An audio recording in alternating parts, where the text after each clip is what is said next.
শ্ৰদ্ধাৰ অসমৰ স্থলগিৰি জনগণ বিগত বৰ্ষবোৰৰ তুলনাত এই বছৰ উপনিৱেশিক ভাৰত ৰাষ্ট্ৰৰ তথাকথিত স্বাধীনতা দিৱস উদযাপন বৰ্জনৰ বিৰুদ্ধত সংযুক্ত মুক্তি বাহিনী অসম স্বাধীন সংগঠনৰ মুক্তি সেনানীসকলৰ দ্বাৰা কাইলৈ অৰ্থাৎ 15 আগষ্টৰ পুৱা 6 বজাৰ পৰা দুপৰীয়া 12 বজালৈকে হদিয়াৰ পৰা ধুবুৰীলৈ এলানি সহস্ৰ সামৰিক প্ৰতিবাদৰ কাৰ্যসূচী ৰূপায়ণ কৰা হ'ব।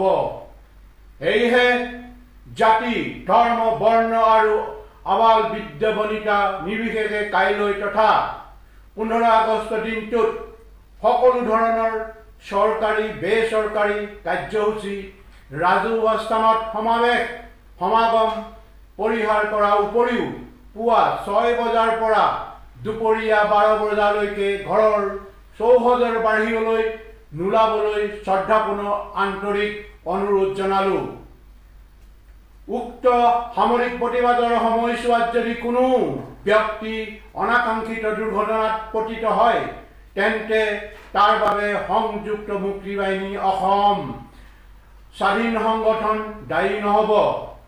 স্বদেশ আৰু স্বজাতিৰ জন্মগত ৰাজনৈতিক স্বাৰ্থৰ হেতু স্থলগিৰি জনগণে এই সময়ছোৱাত সামান্য কষ্ট ত্যাগেৰে সহযোগিতা আগবঢ়াব বুলি আশা ৰাখিলোঁ। জয় আই অসম।